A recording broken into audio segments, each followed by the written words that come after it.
hear myself finally. Hi, everybody. How you doing? Thanks for being patient. I know, actually, right this very minute, we're not on air in Tofino.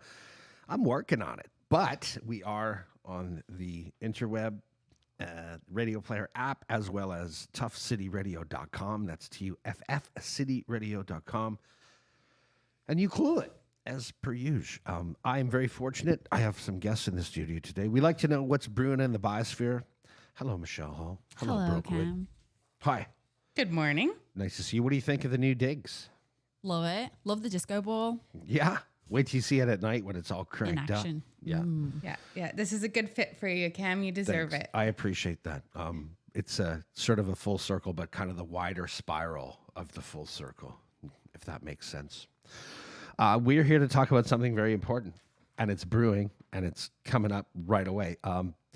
Brooke, the 100 Women Who Care event's coming up, and I want to know all about it, and everybody wants to know all about it. Yeah, I'm glad you all want to know about it. So this is our third annual 100 Women Who Care event, and it's got quite a good feeling in my heart because this was the last large event that we did before the world closed down, and it was wildly successful. It's been that long? It's been that long since the very first one at the golf course. Wow. Yeah, and that was Carol Sedgwick. I want to really honor Carol for reaching out and saying, hey, we want to do this for the region, and this is a great way to get women in philanthropy. And so I really want you to mark your calendars because you're invited. This is meant for you. And it's next Thursday from 6:30 to 8 p.m. at our gracious host, the Tofino Legion, which is really trying to get back in community and give. And so this is a way that the Legion is giving back to the community. So thank you, Tofino Legion. And please get your tickets. Why do people want to come? I mean, there are obvious reasons. I'm not being funny this very second. But why do people want to come? Well, it's a really fun event. It's quick and it's short and has a great impact. So how it works, I'll give you a little bit of a rundown. So the hope is we sell 100 tickets, but we really need you to participate to get to 100 tickets. And each person that buys a ticket nominates a charity. And next Tuesday at 1 p.m. on Facebook Live, Yes. Tarney from Pacific Rim Hospice, last year's winner of $10,000, will be drawing 3 names. And so 3 of the charities are nonprofits that were chosen by the women that put it there. We'll have a day to prep and we'll come and present to the 100 women at the Legion, and the 10,000 will go to one of these organizations that night. And so the women who picks their charity of choice, then they have to present and say why? Is that something that happens? Yeah, well, what we've found is those women can have the option to present themselves, or they can reach out to that local org, and that local org can present. We're open to either option. If you're not a public speaker, don't be scared. That's good, because that might put some people off. It does. And going back to the very first event, where was the first one? The first event was at the Long Beach Golf Course. Long Beach Golf Course, right. And now it's at the Legion. Now it's at the Legion. What about some past events, Michelle? What did everybody eat? Is there a big dinner? Is there a feast? Is there what is the night like? There's all of those things. I've only been to one of those events. There's been 2 so far. And what I really love about them is just the power of collective giving. And it really is changing the narrative on female-led philanthropy, flipping the switch on what we might traditionally think of philanthropy. So It's really good because I feel that with the Women Who Care event, it's more than giving. It's more about care and conversation and community coming together, because not everybody has 10 grand to just give to a local organization. Yeah. We'd like that to happen, obviously.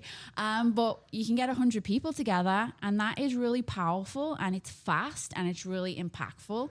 And the other thing that's great about it is that those funds stay local, and those women make those decisions. So it really is about decision making and leadership as well as giving. So the past events, as Brooke said, the first one was in 2020, and 105 women came together, which is crazy to just be like, yeah, we're doing this. As Brooke said, it was like the big event before everything got shut down. So all those women got together, and yet they decided collectively that money would go to the Euclid Secondary School, which is so impactful and did so much great work there. And then last year, the buzz in the room at Blackrock, which is where it was hosted, there was 129 tickets sold. So we need to maybe call it 100 plus women who care, because people were like, I want a ticket. Like, let's max it beyond 100. What's the capacity of the Legion? How many tickets could you sell? Oh, well, we could sell 260 tickets. Oh, yeah? There you go. Yeah. 260 women that care? They're out there. The vibe in the room just from 129 women, like everybody was chatting, everybody was hyped, everybody was talking about the different things that are happening in the region, about where funds can go to. And what I like about it is that some of the causes and the funds that people are nominating might not be causes that bigger funders get to hear about. So these are local women making decisions for local causes. And as you mentioned, there's snacks, there's conversation, there's drinks. And this year's event is actually sponsored by the Tofino Co-op. So kudos to those folks there. They're going to be providing us with lots of snacks. And yeah, I think I can just only echo what Brooke says, like, get your tickets. We want to see a sellout. We want to go beyond 100. And I know for sure there's more than 100 women that care in this community. That's a powerful room full of people. Is everyone welcome, or just women? Can men come? This event is specific for anyone that feels comfortable identifying as a woman. Yeah. So this is a space for women in philanthropy, and we want it to be open and inclusive to anyone that feels comfortable doing that. And we do have a super great accessibility checklist on our website. Check it out, clayoquotbiosphere.org and /100 women. And we really want to make the event safe and comfortable for anyone that wants to come. Right. And I'm sure you want to make it easy for everybody to access on a whole bunch of ways. So what about, is there a kind of a bursary program, or how much are tickets? Remind me how much. Yeah. I didn't understand the question then. I was like, look That's at this, all right. look at this beautiful view. Where am I? It's hard to stay focused. What's going on? If you are feeling challenged by the cost of a ticket, which is $105, the $100 goes to the charity and the $5 cover costs. You can split that ticket with yourself and 3 friends, which is awesome. Like, grab 3 friends and do the math. It's about $26 each. And then you'll just get one vote between you. So then the 4 of you will make a decision on who should get the full 10K at the end of the night. There's another option as well. You can either buy a ticket for somebody else. So on the website, you'll see like a subsidized ticket buying option. Okay. So if you can't make the event, but you're like, oh, I want to, share the love, you can buy a ticket. And then Brooke is organizing for folks who want to apply for one of those tickets. You can drop her an email and you can ask her for a subsidized tickets, and it's all good. We want to give those tickets away. People have already been buying subsidized tickets for other people, so they're there to be asked for. So please ask. Does that count as a donation? And if that's the case, let's say a business out there wanted to buy 10 tickets to support 10 women they know care. Is that a tax deductible situation? It absolutely is. You will get a automatic tax deductible receipt from the Clayoquot Biosphere That's Trust. great. Yeah. So when people are going through the process, how are the organizations chosen? How's the organization that receives the donation chosen? So, that's just up to an individual. Yeah, well, and everyone gets a vote. So we really like the energy in the room. And so it's fast and furious. You get there and we're going to hear a little bit from Tarni and what Pacific Rim Hospice did, which is such an amazing organization and doing so much for those 55 plus, but also those in our community who are passing on. And so we're going to hear a little bit about some of their great work. And then we're going to hear from the 3 organizations or the 3 women who were chosen. And then we vote. And then the check is handed over right then and there. It's fast and furious. Who's running the show? Brooke, are you up there kind of managing and emceeing kind of? I think Rebecca's going to run the show. Yeah, Rebecca will be running the show. She's I'll a powerful be there for force support. of MC. Yeah. She holds her cool well. Yeah. Yeah. Well, I hope you do go over 129. Yeah, that would be amazing. Right? Well, Tofino show up. Yuki put us to shame last year. Not gonna lie. Yuki showed up. So Tofino, let's do it. And I just want to add to that question though, like the organizations eligible it's all nonprofits and all charitable registration. So there's a list of some of them on CBT's website, but not all of them. So you can, ask Brooke if my organization is eligible. But yeah, there's around 41 nonprofits in this region. So there's a lot. What if there was one that wasn't on your list? Could somebody suggest it to be added? Yes, for sure. They can get in touch with us and we can check the eligibility. But it has to be a legitimate nonprofit.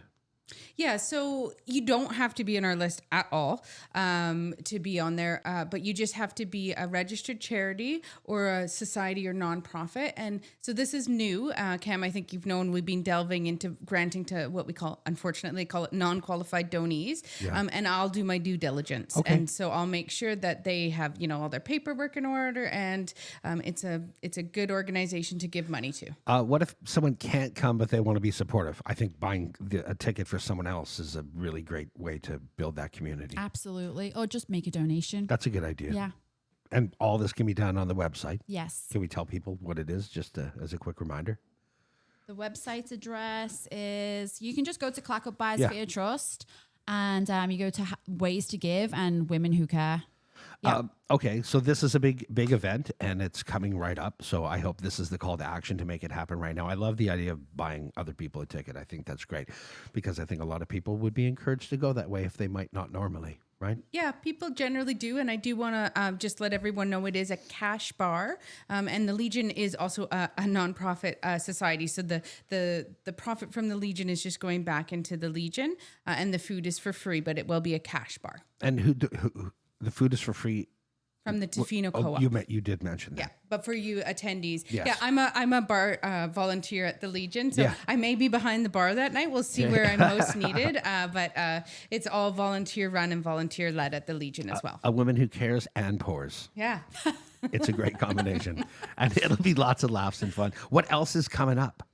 I don't want to distract. Is there anything more we want to say about this? Just get your tickets, help someone else get there. I think it's great. Absolutely. Convince you. I love the idea that you can buy someone a ticket as a gift, instead of buying material things. Like, help women be involved in philanthropy. It's so powerful. It's more than giving. It's about decision making. It's about influence. Yeah. And it's about changing the script on what we traditionally see philanthropy, what we view philanthropy as. So, Right. And also it's a good excuse to get dressed up. Yeah. I'm sick of wearing leggings covered in dog hair. I want to get dressed up, and I want to see my friends, and I want to have a good night with other women who care. I like it. Yeah. Okay. What else is coming down the pipe? Are there more celebrations and good times and fun things? There's so much happening at the moment. So I'm going to read from my list. Do it. The CBT and the West Coast Nest, which is CBT's Regional Education Tourism Initiative, are hosting some biodiversity discovery days, and that's for residents and for visitors to join and celebrate biodiversity. So the event's going to start on the International Day for Biodiversity, which is May 22nd. By the way, can you say biodiversity really fast a couple of times quickly? Because my mouth felt so weird then. It's a tough one. I'm just going to say I can and then not do it. Just to repeat, that event is on Thursday, May 22nd, and continues until the 24th. And more information is on CBT and Nest social media. So it's going to be a really few fun days. People learn about biodiversity observations, and then they can log them on things like iNaturalist, and they can attend more events with talks from experts in their field. Yes, to stay up to date. If you can't keep up with how fast I talk, then go to the West Coast Nest website, which is westcoastnest.org. Some specific events that they wanted me to call out was Thursday, May 22nd, the drop-in introduction to iNaturalist. That's going to be at the that's another word I can't say, Amphitrite. Amphitrite. There you go. The Lighthouse. You did and one at the CBT office. And you'll get to learn how to use that app. Have you got the iNaturalist app? I don't have the iNaturalist app. That you could go to the event and find out all about it. You put me on the spot. I feel embarrassed now. I'm going to have to make sure I get it.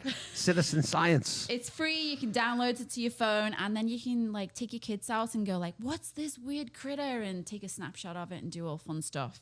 On the 23rd, there's a guided walk on the Wild Pacific Trail, so you can do that kind of BioBlitz.